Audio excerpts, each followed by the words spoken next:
Llevo ya 23 años en el Ejército Nacional de Colombia. Una vida entera, podría decirse. El uniforme verde oliva y las botas gastadas me han acompañado desde que tenía apenas 20 años, cuando decidí que la única forma de escapar de la pobreza en mi pequeño pueblo en el Cauca era unirme a las filas del ejército. Mi padre siempre me decía que los hombres de verdad encontraban su camino en el trabajo duro, pero no mencionó nada sobre el peso de las armas, las largas caminatas por la selva o la incertidumbre de no saber si volvería a ver el amanecer al día siguiente. Me llamo Teniente Jiménez, y cada una de esas cicatrices invisibles me ha hecho lo que soy. Mi unidad, a la que algunos llaman la Compañía Esmeralda, por un operativo que lideramos hace años en medio de la espesa selva del Guaviare, está formada por hombres y mujeres que se han vuelto más que camaradas. Son mis hermanos y hermanas, personas en las que confío más que en mi propia sombra. Cada uno tiene su propia historia, pero todos compartimos un vínculo inquebrantable, forjado en el calor del combate, en las noches frías de montaña y en los instantes de silencio antes de que empiece el tiroteo.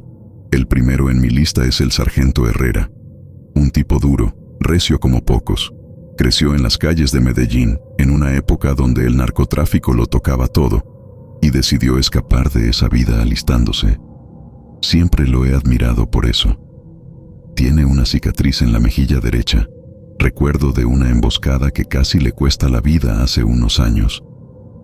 Eso no es nada, suele decir con una sonrisa. Para él, el verdadero dolor es el que dejó en casa, su familia. Nunca lo dice en voz alta, pero sé que extraña a su hija, una pequeña de 8 años que apenas ha visto crecer. Herrera es el mejor tirador de la unidad y más de una vez nos ha salvado el pellejo con su puntería certera. Luego está la Cabo Martínez, una mujer valiente como pocas. Cuando la conocí, hace 5 años, pensé que no aguantaría el ritmo, pero me equivoqué. Martínez es todo corazón y coraje. Nació en una vereda cerca de Villavicencio, donde el conflicto con los grupos armados se vivía todos los días. Decidió unirse al ejército después de que su hermano mayor desapareció en manos de la guerrilla, y desde entonces ha sido una fuerza imparable en nuestra unidad. Martínez no tiene miedo de meterse en la boca del lobo si es necesario, y siempre está ahí para levantar el ánimo cuando las cosas se ponen difíciles. Tiene una risa contagiosa que, aunque poco apropiada en medio de las operaciones, nos ha salvado del peso abrumador de la tensión más de una vez. El soldado García es otro de los que destaca. Es el más joven del grupo, apenas 20 años, y llegó a la unidad hace poco más de un año.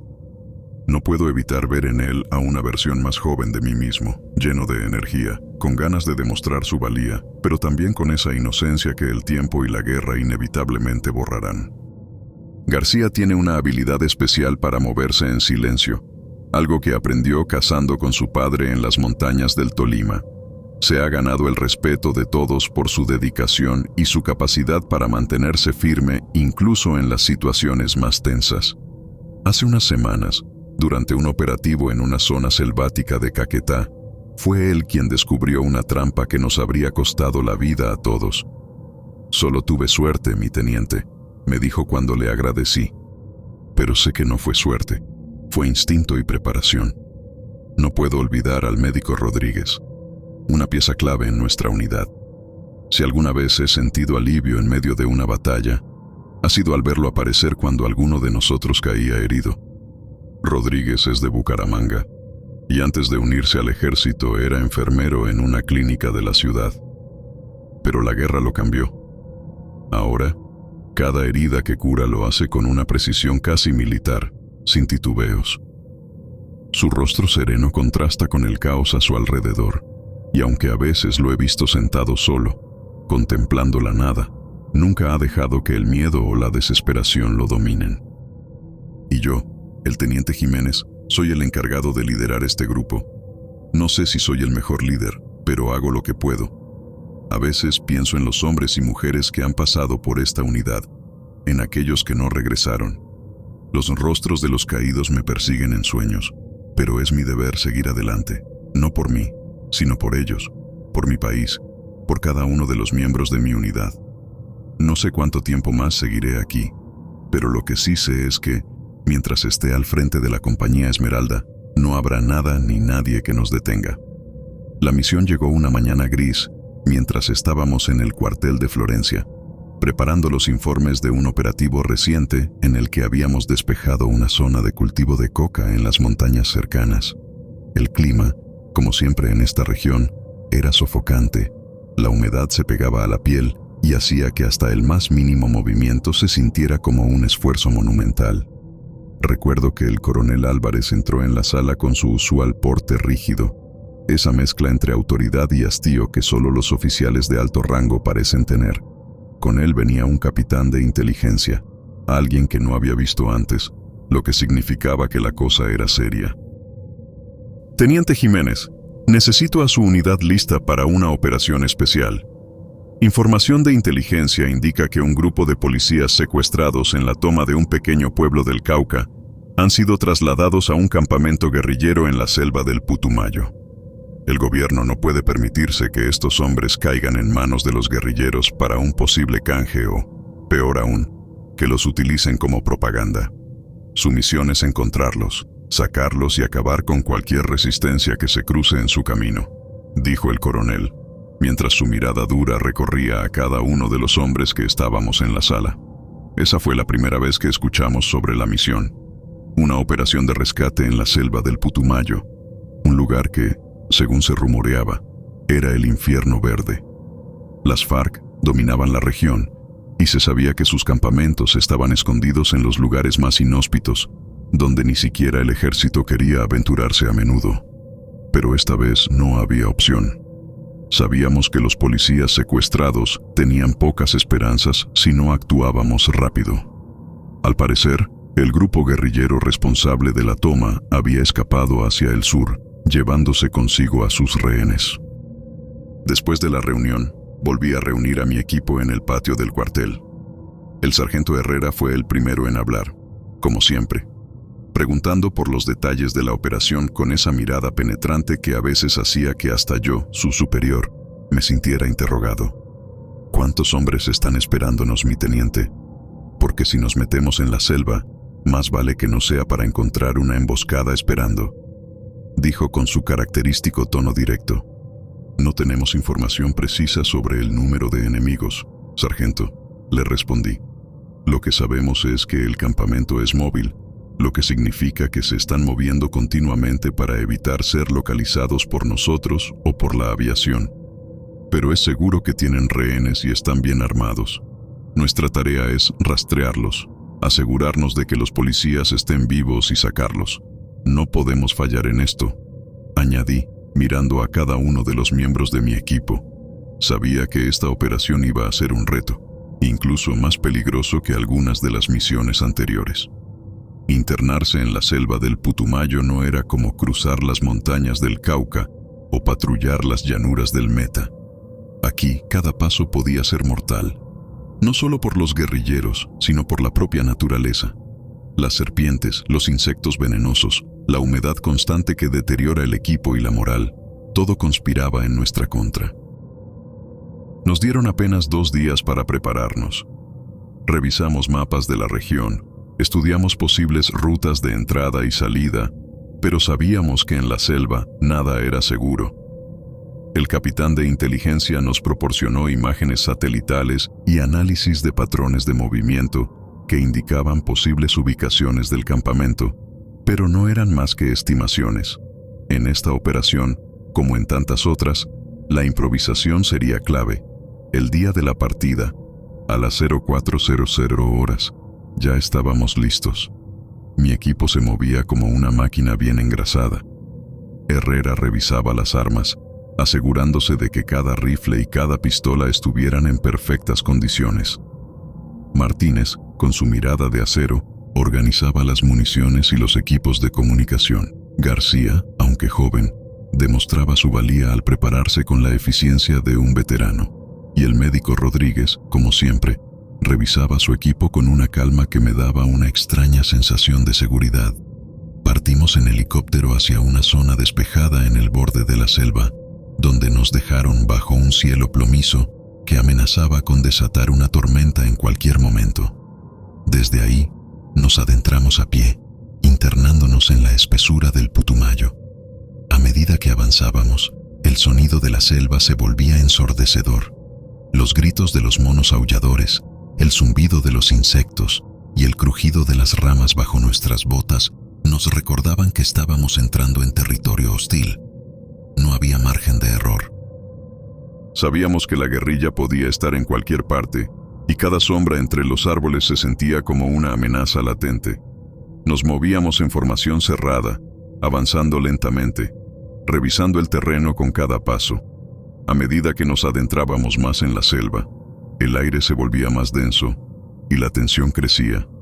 Sabíamos que estábamos en el corazón de un territorio que no perdona y que solo aquellos con la suficiente determinación lograrían salir de él con vida. Avanzamos por la selva durante horas, moviéndonos con una cautela que rayaba en la paranoia. Cada crujido de una rama, cada susurro del viento entre las hojas, nos mantenía alerta.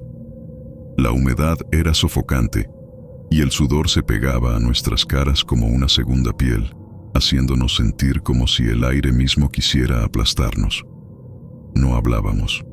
Nos comunicábamos con señales, pequeños gestos que decían más que cualquier palabra. El sargento Herrera iba al frente, moviéndose como una sombra entre los árboles, seguido del Cabo Martínez y luego de mí, cerrando la formación con el resto del equipo detrás. Nos adentramos más en el corazón del Putumayo y la selva se volvió más densa, más opresiva. A cada paso parecía que la vegetación trataba de tragarnos. Las ramas se enredaban en nuestras mochilas y las raíces traicioneras parecían esperar el momento perfecto para hacernos caer. Pero seguíamos avanzando, guiados por las coordenadas que nos habían proporcionado y la certeza de que estábamos cada vez más cerca del campamento. Finalmente, el sonido de la selva, ese bullicio constante de insectos y animales, comenzó a menguar. Algo cambió en el aire, como si la misma naturaleza nos advirtiera de que algo no estaba bien. Fue entonces cuando Herrera, que iba unos metros por delante, levantó la mano y nos detuvimos en seco. A través de la maleza, apenas visible, se alcanzaban a ver unas pequeñas luces titilando en la distancia. El campamento. Nos acercamos con más sigilo aún, moviéndonos lentamente, sin hacer el más mínimo ruido. La primera impresión fue que habíamos llegado demasiado pronto, o que los guerrilleros habían abandonado el lugar antes de nuestra llegada, pero algo no cuadraba. Las luces estaban encendidas, pequeñas linternas colgaban entre los árboles y una fogata crepitaba suavemente en el centro del campamento, como si alguien hubiera estado cocinando hace apenas unos minutos. Sin embargo, no había ni un alma a la vista. El silencio era absoluto, lo que era más inquietante que cualquier posible ruido de armas o conversaciones. «Esto no me gusta, mi teniente», susurró Martínez a mi lado, mientras escudriñaba la escena con sus binoculares. «Es demasiado tranquilo». Tampoco me gustaba. Sabíamos que los guerrilleros eran maestros en moverse por la selva, pero no eran fantasmas. Siempre había algún rastro, alguna señal de actividad, una conversación, pasos, el sonido de un rifle ajustándose. Pero aquí, nada. Solo las luces, la fogata y la ominosa quietud. Formación cerrada, todos atentos. Ordené en voz baja. No podíamos darnos el lujo de bajar la guardia, pero la tensión era palpable. Mis ojos recorrieron el campamento una y otra vez, buscando alguna señal de emboscada.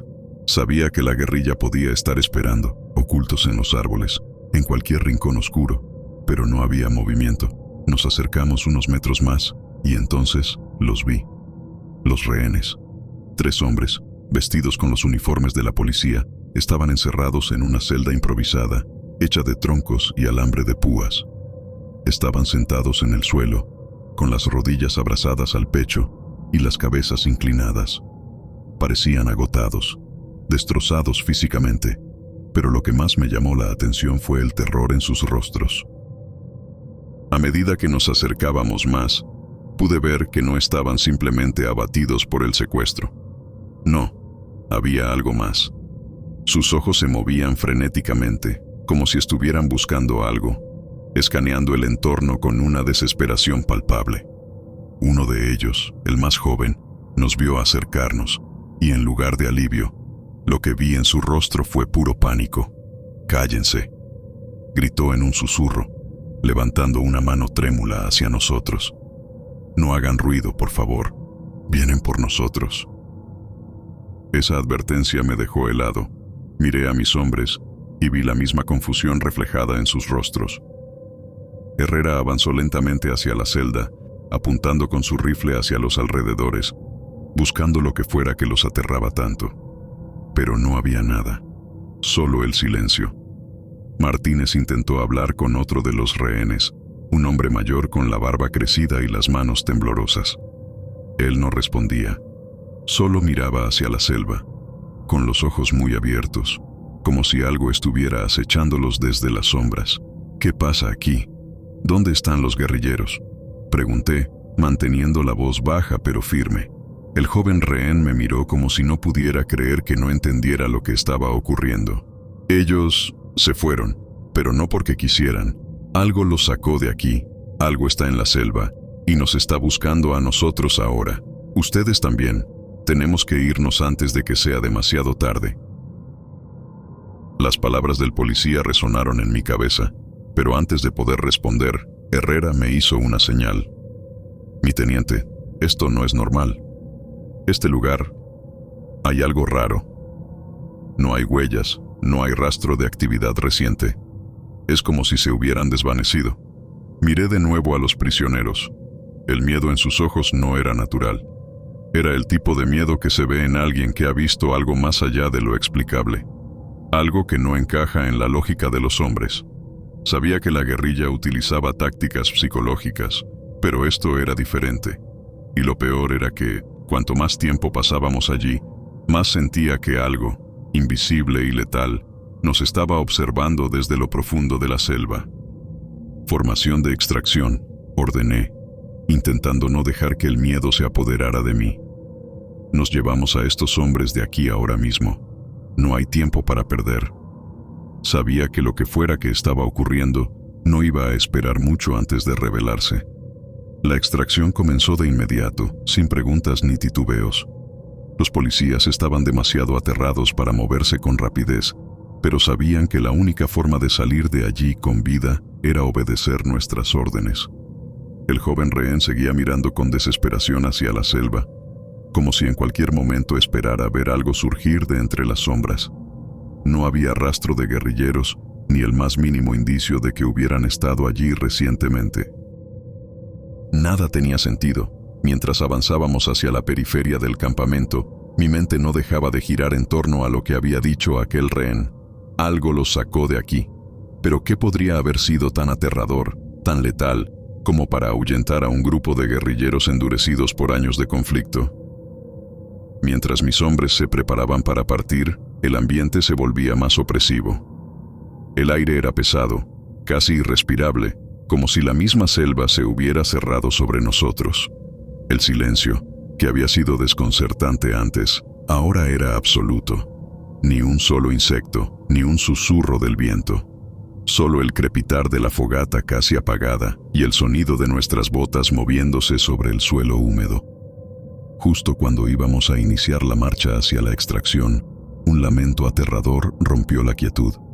Era un sonido profundo, gutural, algo que no pertenecía ni a un ser humano ni a ningún animal conocido.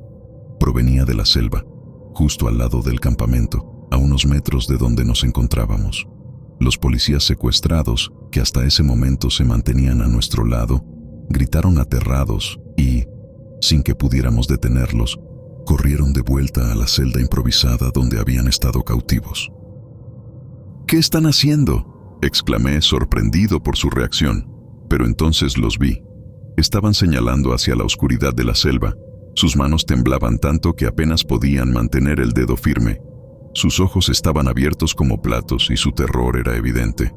Me volví lentamente hacia la dirección que indicaban, con mi rifle en alto, esperando ver cualquier cosa que pudiera explicar el miedo que reflejaban sus rostros. Y entonces lo vi. Apenas visible entre los troncos de los árboles, una figura emergió de la espesura.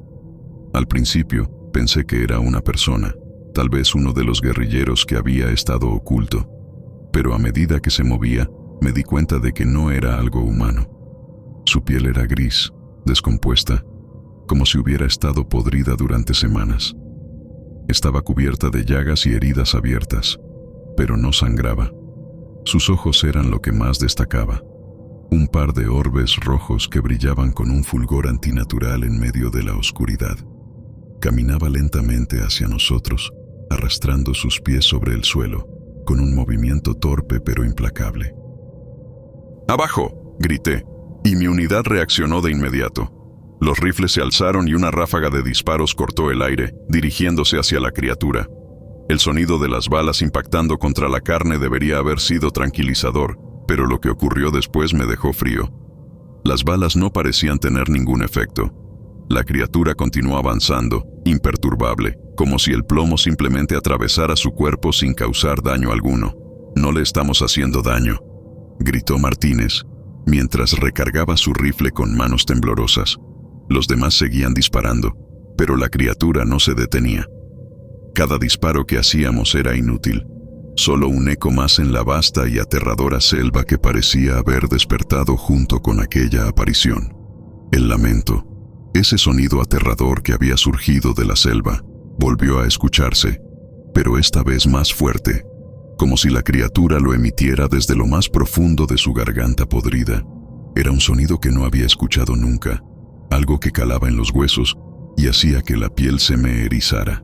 Los rehenes, aún dentro de la celda, estaban ahora acurrucados en las esquinas, cubriéndose los oídos y murmurando oraciones que apenas se podían entender. «¡Retirada!», grité, sabiendo que enfrentarnos a esa cosa era inútil. Todos hacia el punto de extracción. Ahora. Mi unidad comenzó a moverse en formación, pero la criatura seguía acercándose.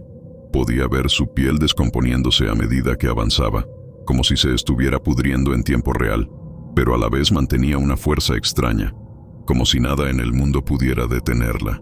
Herrera lanzó una granada hacia ella, desesperado por hacer algo que la frenara, pero cuando el polvo se disipó, la criatura seguía avanzando, intacta. Mis pensamientos corrían a toda velocidad. ¿Qué era esa cosa? ¿Un truco psicológico de la guerrilla? Pero no, esto no era algo que un humano pudiera concebir. La forma en que se movía, ese lamento que hacía que el mismo ambiente pareciera vibrar, era como si la selva misma le temiera. «No podemos dejar a los rehenes», exclamó García, que se encontraba cerca de la celda.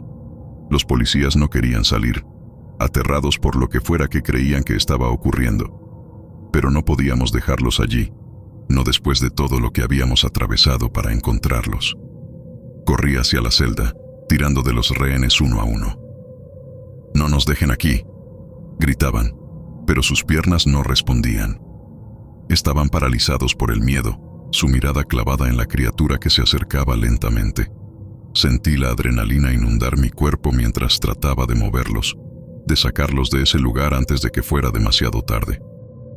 El lamento se intensificaba, y la criatura seguía avanzando, lenta pero segura, como si el tiempo no tuviera significado para ella.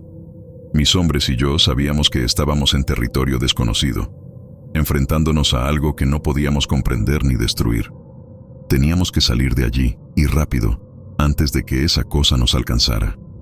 Con los rehenes finalmente fuera de la celda, comenzamos a avanzar hacia el punto de extracción, pero no podíamos quitarnos de encima la sensación de que algo nos estaba siguiendo. El lamento de la criatura seguía resonando en la distancia, aunque no podíamos verla claramente. Todos estábamos tensos, manteniendo la formación, avanzando lentamente por la densa selva. Teníamos unos 4 kilómetros hasta el punto de extracción, pero con la criatura acechándonos, esos 4 kilómetros parecían una eternidad. Intenté comunicarme por la radio con el helicóptero que nos recogería, pero solo recibía estática. Maldije en voz baja mientras ajustaba la antena, intentando sintonizar alguna frecuencia. Nada.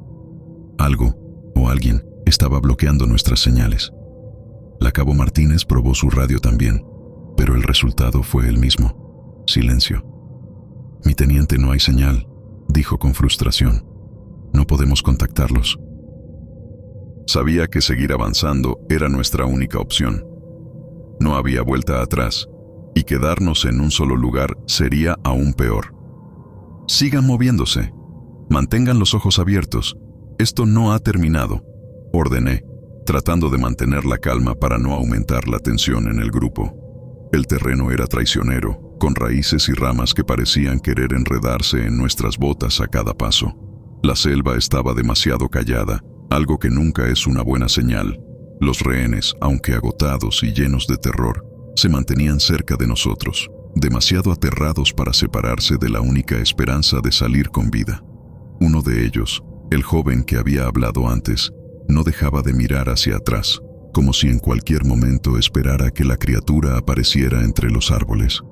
A medida que nos adentrábamos más en la selva, comenzamos a oír algo más. Pasos. No eran los nuestros, y no eran los de la criatura. Eran pasos apresurados, personas moviéndose rápidamente. Levanté una mano, indicando a mi unidad que se detuviera. Escuchamos con atención, y los sonidos se acercaban. De repente, un grupo de hombres apareció entre la espesura, armados con rifles y vistiendo las ropas desgastadas y sucias que solo podrían pertenecer a la guerrilla.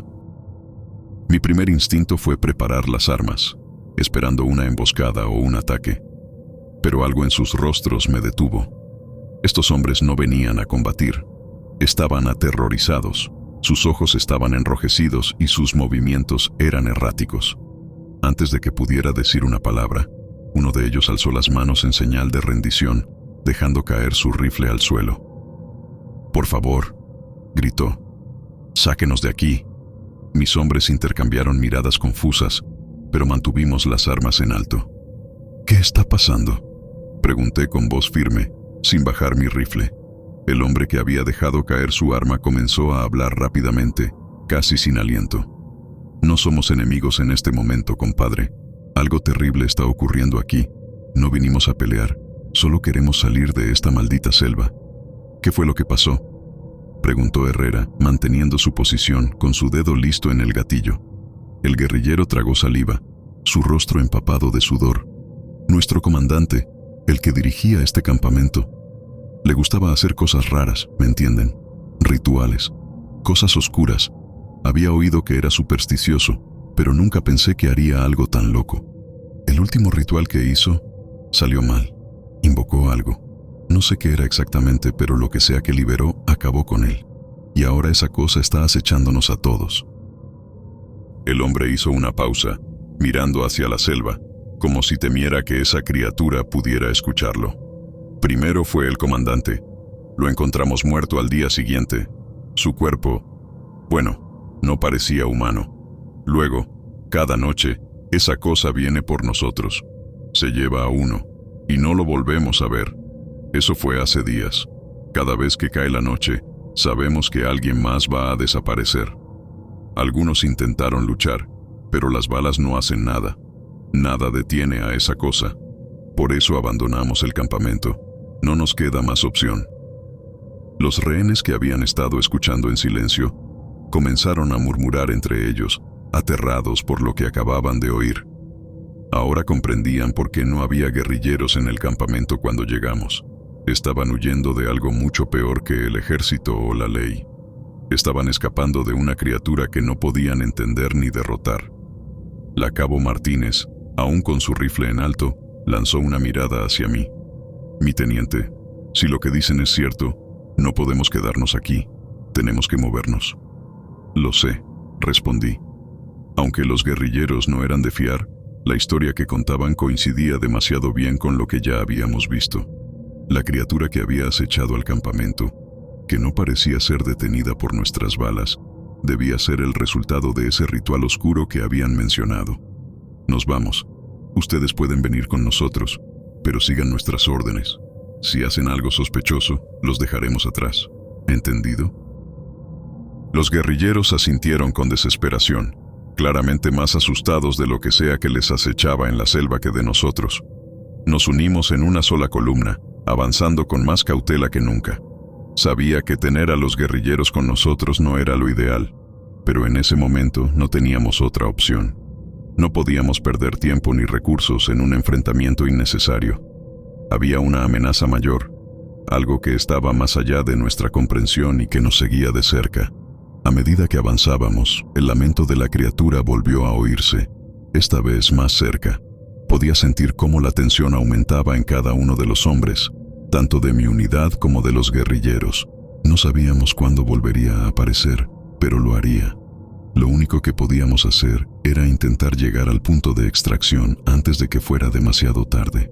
Pero la selva, oscura y silenciosa, parecía tener otros planes. La criatura seguía acechándonos a medida que avanzábamos por la espesa selva, moviéndose entre las sombras como un depredador paciente. El aire estaba cargado de tensión, y cada crujido de las ramas o susurro del viento nos hacía saltar. No podíamos permitirnos bajar la guardia. Los guerrilleros, que normalmente habrían sido enemigos, ahora estaban tan asustados como nosotros, marchando a nuestro lado como si sus vidas dependieran de ello. No hablaban mucho, solo nos seguían con la esperanza de sobrevivir. Uno de ellos, el que había contado la historia sobre los rituales oscuros, caminaba justo detrás de mí y de vez en cuando susurraba oraciones rápidas, casi inaudibles. La criatura no nos daba tregua. En 2 ocasiones nos atacó, saliendo de la oscuridad como una sombra viva. En el primer encuentro, la vimos moverse a través de los árboles con una velocidad inhumana. Los ojos rojos, esos puntos de fuego que nos habían aterrorizado antes, eran lo único que brillaba en la penumbra. Volvimos a disparar, aunque sabíamos que las balas no tenían efecto. Era un acto reflejo, desesperado. Las ráfagas de nuestros rifles cortaron el silencio de la noche, pero la criatura simplemente se desvaneció entre los árboles, como si el plomo no significara nada para ella. El segundo encuentro fue peor. La criatura apareció justo a nuestra izquierda, acercándose mucho más rápido de lo que habíamos anticipado. Mis hombres dispararon en todas direcciones, creando un caos momentáneo. Escuché un grito ahogado de uno de los guerrilleros. Lo vi caer al suelo, su rostro pálido de terror. La criatura lo había alcanzado. En lugar de luchar, se quedó inmóvil, como paralizado por el miedo. Tratamos de ayudarlo, pero fue inútil. Antes de que pudiéramos reaccionar, la criatura se abalanzó sobre él, y lo que sucedió después no era algo que quisiera recordar. Solo vimos cómo se lo llevaba hacia la oscuridad, sus manos intentando aferrarse a las raíces y ramas, pero todo fue en vano.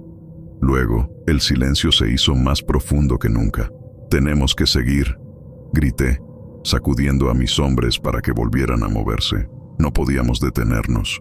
Sabíamos que esa cosa podía regresar en cualquier momento, y no podíamos darnos el lujo de perder a nadie más. A medida que avanzábamos, sentí como el cansancio comenzaba a apoderarse de todos nosotros. Las horas pasaban lentamente, y el amanecer aún parecía lejano. Cada vez que miraba hacia atrás, veía los rostros tensos de los rehenes y los guerrilleros, todos igual de aterrados.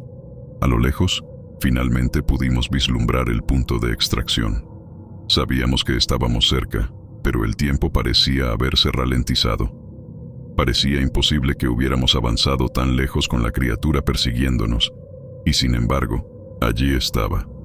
Un pequeño claro entre los árboles donde debíamos esperar el helicóptero. La selva comenzaba a aclararse ligeramente, un indicio de que el amanecer no estaba tan lejos. Pero la radio seguía muerta. Lo intentamos una vez más, pero el mismo zumbido de estática era la única respuesta. Me acerqué al cabo Martínez, que revisaba su equipo con frustración. «No hay señal, mi teniente», dijo, sacudiendo la cabeza. «No podemos contactar con nadie. Maldita sea», murmuré. No podíamos esperar que el helicóptero llegara si no teníamos forma de avisarles. No sabíamos si estaban buscando otra frecuencia, si pensaban que habíamos caído, o si simplemente no sabían dónde estábamos. Estábamos solos.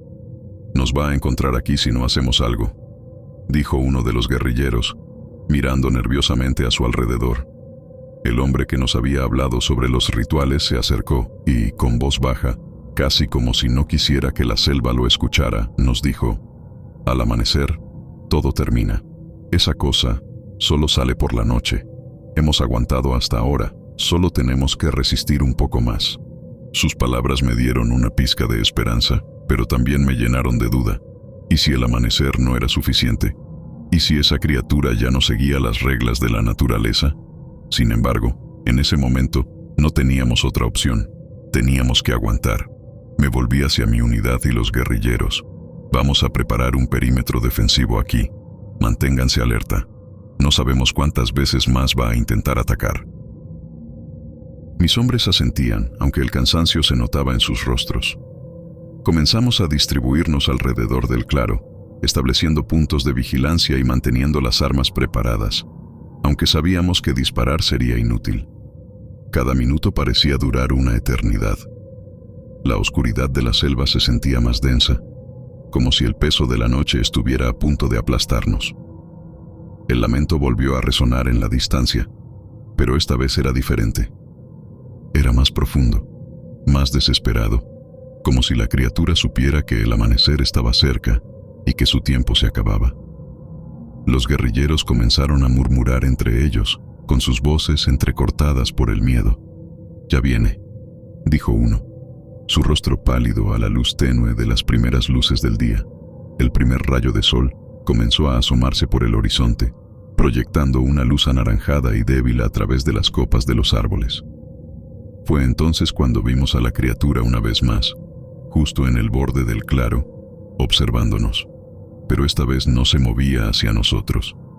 Simplemente se quedó allí, con sus ojos rojos clavados en nosotros, y luego, como si fuera parte del mismo aire, comenzó a desvanecerse lentamente, hasta que no quedó rastro de ella. El amanecer había llegado, y con él, la oscuridad y la criatura que la habitaba se desvanecieron. Nos quedamos allí, en silencio, asimilando lo que acabábamos de presenciar. Nadie hablaba, pero todos sabíamos que habíamos estado a un paso de no regresar. Todos sabíamos que habíamos estado a un paso de no regresar. El helicóptero llegó poco después del amanecer, cuando la criatura ya había desaparecido. La selva se sentía extrañamente tranquila, como si todo lo que había sucedido durante la noche no fuera más que una pesadilla. Pero sabíamos que no lo era. Las marcas en la tierra, los rostros pálidos de los guerrilleros y los rehenes, y el vacío que sentíamos en el estómago, nos recordaban que lo que habíamos enfrentado era real. No intercambiamos muchas palabras mientras abordábamos el helicóptero. Los pilotos nos miraron con una mezcla de curiosidad y preocupación, pero no hicieron preguntas. Tal vez ya estaban acostumbrados a ver soldados regresar de la selva con historias que preferían no compartir. La sensación de alivio al despegar, dejando atrás la espesura infinita del Putumayo, era palpable. Nadie quería mirar hacia abajo. Nadie quería recordar lo que habíamos dejado atrás. Los guerrilleros se sentaron en silencio, mirando al vacío. Sabían que el final de su historia con nosotros no les prometía mucho. Los rehenes, aunque aliviados de estar a salvo, todavía llevaban en sus rostros el miedo de esa noche infernal. Habían visto algo que ninguno de nosotros podía explicar, y el terror no se disipaba con la luz del día. Una vez que llegamos a la base, nos recibieron como si hubiéramos cumplido con éxito una misión más, una operación más en el largo conflicto. Los oficiales querían informes detallados, querían respuestas claras sobre cómo habíamos rescatado a los rehenes y qué había sucedido con el campamento guerrillero. Les dimos lo que pudimos, un relato técnico de lo que habíamos encontrado, las bajas y la ubicación del campamento, pero nadie mencionó a la criatura. Nadie habló de lo que realmente había ocurrido en la selva esa noche. Sabíamos que, aunque lo hiciéramos, nadie nos creería. Sería tratado como superstición, como uno de esos cuentos de miedo que se cuentan alrededor de una fogata para asustar a los nuevos reclutas. Esa noche, me quedé solo en la barraca, repasando los eventos en mi mente. Recordé el lamento de la criatura, los ojos rojos que nos acechaban entre los árboles, y cómo las balas simplemente no la afectaban. Era como si la misma selva la hubiera creado, un ser nacido del odio, del dolor y del terror que habita en esos lugares olvidados por la civilización. Me pregunté si realmente se había ido, o si solo estaba esperando, acechando en la oscuridad para atacar de nuevo cuando alguien más se atreviera a invocar sus maldiciones. Los días pasaron, pero la sensación de estar siendo observado no se desvaneció. Algunos de los guerrilleros fueron interrogados por inteligencia, pero poco salió de esas entrevistas. confirmaron la historia de los rituales, del comandante obsesionado con el poder oscuro. Pero más allá de eso, no había detalles precisos. Algunos incluso se retractaron, diciendo que todo era un mito, un cuento para justificar su huida. Pero los que estuvimos allí sabíamos la verdad. Habíamos visto lo que las palabras no podían describir. Un mes después, me enteré de que otro grupo de soldados había sido enviado a la misma zona para investigar nuevos informes de actividad guerrillera. No volvieron. La versión oficial fue que habían sido emboscados y desaparecidos en combate. Pero yo sabía que la selva se los había llevado. Sabía que aquello que habíamos visto seguía acechando, esperando nuevas víctimas. A veces, en las noches más oscuras, cuando el viento sopla fuerte entre los árboles, juro que escucho el mismo lamento que oí aquella vez en el Putumayo. Como si la criatura aún estuviera buscando a los que escapamos, esperando el momento adecuado para arrastrarnos de vuelta a su dominio. Porque la selva nunca olvida, y lo que despertamos aquella noche sigue allí y siempre seguirá.